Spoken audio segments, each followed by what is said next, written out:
Kane stared, for the first time in his life smitten speechless and thoughtless. To his Puritan mind, this was Satan's hand manifested.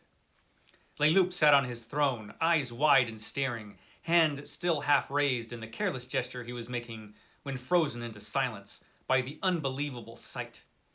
Songa sat beside him, mouth and eyes wide open, fingers making curious jerky motions upon the carved arms of the throne. Now the corpse was upright, swaying on stilt-like legs, body tilting far back until the sightless eyes seemed to stare straight into the red moon that was just rising over the black jungle. The thing tottered uncertainly in a wide, erratic half-circle, arms flung out grotesquely as if in balance, then swayed about to face the two thrones and the black god. A burning twig at Kane's feet cracked like the crash of a cannon in the tense silence. The horror thrust forth a black foot. It took a wavering step, another. Then, with stiff, jerky, and Atabaton-like steps, legs straddled far apart, the dead man came toward the two who sat in speechless horror to each side of the black god. That, my friends, is from Red Shadows, the first Solomon Kane story that was ever published in Weird Tales magazine. Solomon Kane, the Puritan adventurer, who I talked about a little last week. I gave you a little introduction to Solomon Kane. This story, Red Shadows, the story I'm going to be talking about today, premiered in Weird Tales in 1928. And it got the cover spot for that magazine. And it was a heck of a pulp story. You can find it here in this book, The Savage Tales of Solomon Kane. This has every Solomon Kane story written by Robert E. Howard. And Solomon Kane, the Puritan adventurer, his premier story. Robert E. Howard did write two stories before Red Shadows was published. But they were published, well, one was published afterwards. The Skulls in the Stars, or Skulls in the Stars. And that is the first story that you'll find in this volume because it is the first one that Robert E. Howard wrote. That was not published until later. And it's kind of a cool ghost story. A short little ghost story. A pretty good one. And so that was Skulls in the Stars. And then Robert E. Howard wrote another short little horror story called The Right Hand of Doom, which frankly was not that good. It's just, it's an okay story. And so it wasn't published in Weird Tales. It wasn't published until years and years later, long after Robert E. Howard had passed away. But it is a Solomon Kane story, so it is included in this volume. Then he wrote Red Shadows, which was the first story that was published. And it is an excellent introduction to the character because Red Shadows tells you everything you really need to know about the character of Solomon Kane. So in the beginning of this story, Solomon Kane is wandering through the woods, as he does. He is a wanderer. He calls himself a landless man, and that's what he is. He pretty much just wanders from place to place, righting wrongs, helping the downtrodden, sometimes killing people who need killing, villains and such. That's what Solomon Kane was up to. That was his business. That's what he did. He was driven to do this. And so he was wandering through the woods, and he comes upon a young woman who was bleeding to death. She had been stabbed. She had been raped and then stabbed. And it turns out that she was attacked by Leloup, a notorious bandit and his band of awful people. So these bandits had raided her town, and she tried to escape, and Leloup, the leader of the bandits, trailed her down and did what he did. And then she passed away as she was talking to Solomon Kane and telling him what had happened. And Solomon Kane, right there, decided that he was going to go after Leloup and his men. Men shall die for this, he said. And they did. Boy, did they. He trailed Leloup and his men and just killed them off one at a time. And you don't see all of that in the story. You do see some of it in the beginning of this story. In the beginning of the story, after that initial scene, Solomon Kane apparently has been trailing Leloup for years. And here's an interesting thing about Solomon Kane. When he gets on a mission, he will follow through no matter how long it takes. And so there aren't too many Solomon Kane stories, which kind of makes sense, because apparently on every adventure, it just took years for a lot of these adventures to reach their conclusions. He was literally following Leloup for who knows how many years.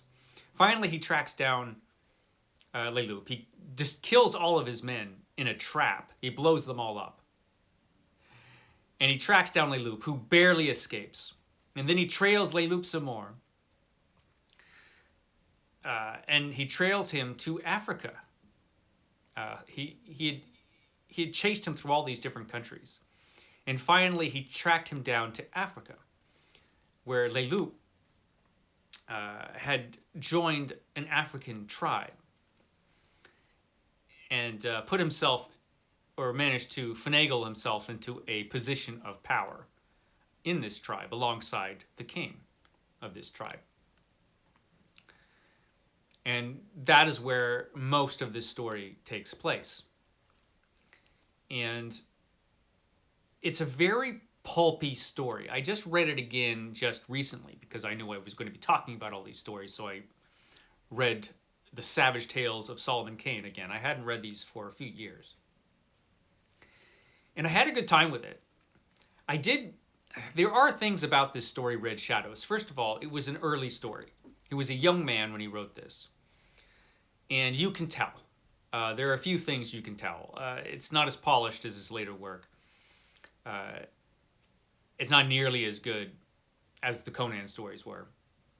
But it is an excellent pulp story, and it is a step above in quality a lot of the other stories that were published in Weird Tales at the time. One unfortunate thing about this story is that his depiction of the Africans, it's about as bad as he ever got, Robert E. Howard. Very stereotypical depiction of African natives from the time. It was written by a young Texan almost 100 years ago, and you can tell. It's not a great depiction of Africans. Every stereotype he could throw in there, he threw in there. Of course, not only were they savages, this tribe of Africans, they were also cannibals. Because of course they were. Which is interesting because Nalonga is a member of this tribe. And Nalonga helps Solomon Kane out. Nalonga is a shaman, a wizard, basically. And Solomon Kane, as he's approaching this village where Leloup is hiding out, he's knocked out and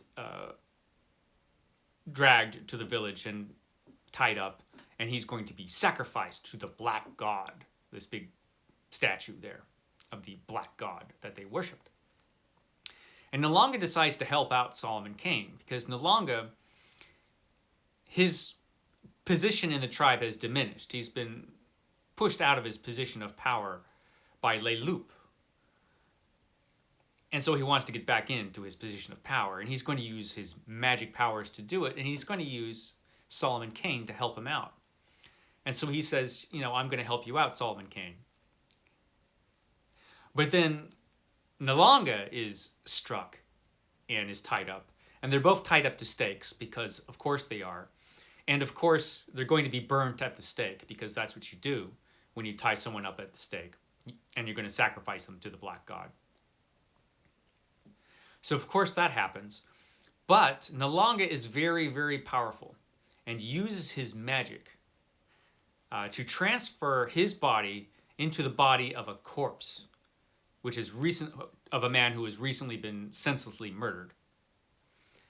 And that's the part I read, and that's as far as I'm going to go into the story.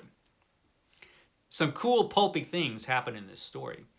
But it's kind of interesting to me that not only are they a savage tribe, but they're also cannibals.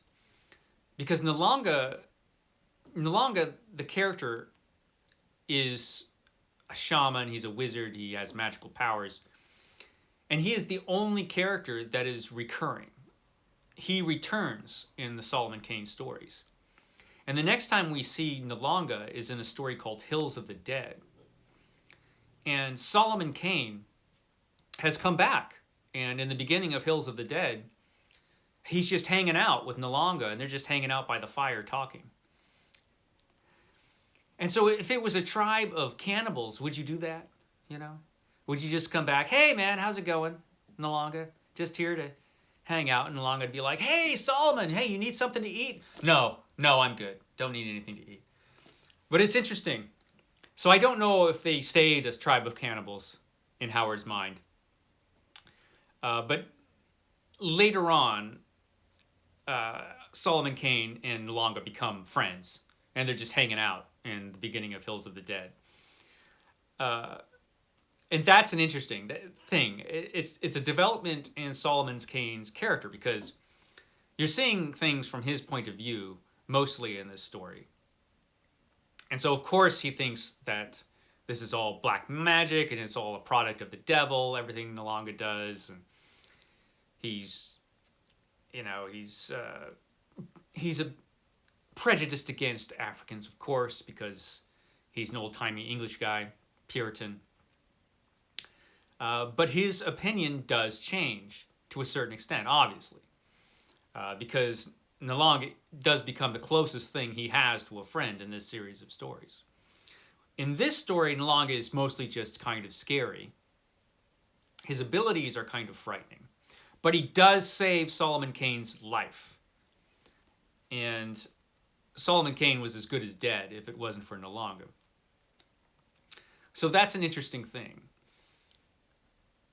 So while Robert E. Howard's depiction of Africans is sort of deplorable in this story, it's certainly not the worst depiction you're going to find in old stories from the 20s in pulp magazines, that's for sure. But it wasn't great. It's a little more complex in the long run than a lot of his contemporaries. He never really depicted Africans as inferior. A lot of his African characters seem to be pretty sharp, actually. And Nalonga always seems to know a lot more than Solomon Kane does about things. He does depict them as different, though, as an other, you know. And so that's very much of the time of these stories. So yeah, when you go into this story, expect that. And that kind of continues into the next story where Africans are depicted. Doesn't really continue quite so much later on in the book, but still, all throughout it, you have a very 1920s and 1930s depiction of the African natives. So there is that. The quality of the story is pretty darn good, though. It's a really good pulp adventure story that has a surprising scope for a story that's so short. And the action is excellent. It's basically a horror action story, and as that, it's completely successful.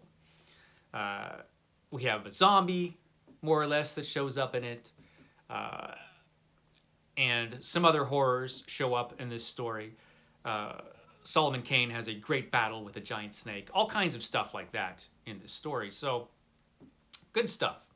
Red Shadows. It was a worthy introduction to the character, if you can get past the other things I mentioned. But it was good. It's not as good as Solomon Kane got, though. The Solomon Kane stories did improve.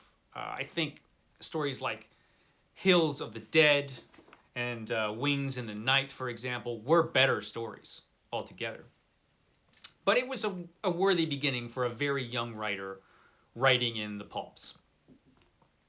So that was Red Shadows. Catch me next week when I talk about, what am I going to talk about next week? The Moon of Skulls. I'll talk about the Moon of Skulls next week, which is a Lost World story. So that was your Robert E. Howard Show for today. I hope to catch you next time. Bye, guys.